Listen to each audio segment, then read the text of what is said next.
Cool. Hi. All right. Anyway, so today, guys, we are beginning a new semester on attacking from the open guard. We'll start out with a declarative statement. Explaining the open guard is difficult because the open guard is not a position. It is a category of positions. Really, technically, everything is a category of positions. Like side control is a category of positions. I have side control with shoulder pressure. I can do side control with the hand checking the hip. Some people call the normal side control that we like to do with the head control East Coast side control. Heard that referred to it as that. Then there's like the classic old school side control, where I have the arm over the head and the arm checking the hip. Kasegatomi, reverse kasegatomi. These are all side controls, but they're in the category of side control. But they're individual positions. You have half guard. Within half guard is knee shield, deep half guard, etc. Right? The open guard is a little more complicated though because it encompasses quite a wide array of things, right? So the first thing I want to do real fast before we even start talking technique is just define what is the open guard. Because you could go, into, like we always want to render it down to something simple to understand, but a lot of times I feel like it gets explained as something like, if your legs aren't in clasp, it's a open guard. Well, is a knee shield an open guard then? Or is it a half guard? Etc. Right? Single leg X, you kind of have them laced up. Is that a closed guard? Like that doesn't seem to make much sense. So I define the open guard in a very simple way. An enclasping guard is when the job of my legs is to keep my opponent in, and an open guard is when the job of my legs is to push my opponent away. Okay? It's that simple. My upper body is holding them in while my lower body is pushing them away. If I go to a De La Riva guard, I'm going to push them away. If I go to X guard, I'm going to push them away. Butterfly guard, push them away. Collar and sleeve, push them away. Right? So any guard where the job of my legs is to push my opponent away, that is what constitutes the open guard. Okay? All of that then gets rendered down into basically two categories to deal with two general situations. Okay? The first general situation is going to be when our opponent gets out of our guard, let's say, and this is like old school concept, right? Now people funnel directly to the open guard as an offensive tool. But historically, the open guard existed as a means to an end. I've had my guard open, and now I must have an answer if they do these sorts of things, okay? And the basic gist is either my opponent is aiming to, and let me grab you now, staple my legs to the floor in some form of fashion. So just say push my knees to the ground and pass my guard this way, okay? Or he's going to stand up, and you can let go of my legs now, and run past my guard in some form. So if you just step past my guard, right? And he might parry my legs, he might pin my legs to my chest. The reality is that he will not likely staple the legs to the floor and run past me, because if, like, say you stand up and you staple my legs to the floor and you go to run past me, it's pretty easy for me to stay in front of you, right? And likewise, he's not going to run past me from his knees, right? You know what I'm saying? Like, from his knees, he needs to immobilize me more because I can get out. So we need to account for the situation where they try to staple our legs to the ground, and we need to account for the situation where he stands up to his feet. And these are the two basic open guard questions. What if they disengage and stand up? What if they disengage and pin my legs? Okay? So the first thing I want to talk about is I'm going to go through our two basic positions we're going to work from. This is a lot of talking. I recognize this, by the way. Because what we're going to do is we're going to take this semester and approach it from a for example perspective. The reality is that any guard that falls into the two categories we're going to lay out today will fit any of the moves that I show, because we're going to explain it from the ground up. I'm going to show you guys the techniques, the way that they work on a conceptual level, so that whether it's a De La Riva guard, whether it's collar and sleeve, whether it's spider, whether it's X, whether it's single leg X, they all adhere to the same, they're all governed by the same logic.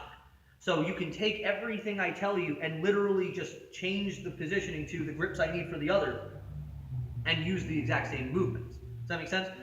But we have to understand like what they're servicing. So we need an example to use, so we will use two guards as our example. So the first example is, what if my opponent staples my legs to the floor? This is like the first situation we'd encounter anyway. Let's say old school jiu-jitsu, I'm in the closed guard, he gets out of my closed guard, and then he staples my legs to the ground in some way. I need to be able to deal with that. What we're going to do is go into the first category, which is seated guard. And for example, a seated guard would be the butterfly guard, right? So John is in front of me, he has stapled my knees to the mat, right? So I'm here. Let's just say I'm laying, I've just been all sorts of fun stuff, okay? I'm going to come up to my elbow to start. I'm going to do a technical stand-up, essentially almost like a, actually almost more like a collar drag, arm drag motion. I want to grab something, push on something, just get a frame on him, and square up, okay? It's a very simple motion. This is a really simple thing to practice with your partner. He pushes my knees to the floor, and I just square up. He pushes my knees to the floor the other way, and I square up. It's very hard for them to actually keep you down here like this if you just keep scooting, re-squaring up your hips. Now, once I get to this seated guard position, quick important positional parameters. If I sit here with my tailbone directly underneath my shoulder blades, and John gives me a good hard shove backwards, I fall. If I sit here and I take my tailbone and put it behind my shoulders, and I put my elbows in front of my knees, please shove me backwards. Please lean on me, put all your weight. I'm not going anywhere, okay? So anytime we come up to a seated guard, what makes this position sturdy is the fact that I am angled like a ramp, right? Historically, like before I'm angled like a wall, you push a wall at the end, it's not fastened into the ground, this metaphor is getting out of hand, it falls. A ramp, it'll either just slide back, or it'll dig, right? So that's what we're trying to create. So the first position is the butterfly guard. He's in front of me, I square, so let's say you tape my knees to the floor, hand posts, out, knees wide, hips behind shoulders, elbows in front of knees, and I'm going to put some contact on them, right? Points of contact. So in this case, I'm aiming to get inside, bring my feet between his knees. Can you see that on the camera? Okay. Feet between his knees. I don't have to fixate, guys, at this moment on, like, let me pull you forward, on like hooking. Can you see my toes over here? Hooking like behind his thighs yet. It's not important at this moment. In fact, it's not even helpful. I just need to have my feet between his knees, my knees wide, hips behind shoulders, elbows in front of knees. So now, if he tries to push into me, I'm sturdy. If he's trying to pummel inside, I can pummel inside. Like, it's a neutral working position. And I have points of contact. It can be wrist control. We're going to go all into this deeper as the semester goes on. But just for now, I'm just thinking like these general terms, right? Does that all make sense? Yeah. I'm going to show everything all at once and just give you guys plenty of time to drill, because instead of having 2 long videos, I'll just have like 1, So, anybody have any questions about that? He tries to pin my legs to the floor, thus I need to square up. So I get to my seated guard in this example, right? The next situation would be, let's say he just, and you don't have to grab anything, just put your hands on my knees and stand up. Well now, the problem of the seated guard is that if he, let's just say, let go of everything, and he tries to run around me, as long as I don't have points of contact, keep running around me, it's like he's kind of always going to be able to run faster than I can, right? So it no longer makes sense for the seated guard to be the situation if I feel like he's trying to zip beyond me, right? I need to, especially without points of contact. Once I make points of contact, the situation is more complicated, but simplistically speaking, once he stands, he can run past my guard, and thus I'm in a situation where I need to be able to maintain contact. Okay, so he's in front of me. Let's start from the point you're on your knees. If I feel like he's going to stand, I'm going to grab a collar and sleeve. He stands up, and this is where we get into what I guess you could sort of call feet on hips, feet in the air guard, like open guard principle. I don't have a specific name, like a pithy name for this, but essentially what it involves is a situation where my feet are on his hips, or my feet are up high, and my body is up and I'm on my back. I can be on my hip, I can be on my tailbone. The point is that if John tries to run past me now, keep going, I can stay on it, right? He's going to be hard for him to clear my legs, especially if I can get some grips to reinforce that. So in this case, we're going to grab collar and sleeve, and I'm going to be here, okay? My goal with collar and sleeve, guys, is not to, and this is like a common misconception, is not to like push and pull so much. That is helpful in certain instances. What I actually want to be doing is, like pulling on these grips and then pulling my knees in as if I'm trying to throw him over my head at all times. Like I should feel his weight on my heels. So John has to constantly pull himself away from that to maintain balance. That's what's going to give me the bite when I start trying to like get sweeps. It's him trying to push and pull and create tension. Does that make sense, guys? So again, very conceptual like technique today. I don't want to get too deep into the mechanics of like how to use each guard because we're going to go over that throughout the whole semester.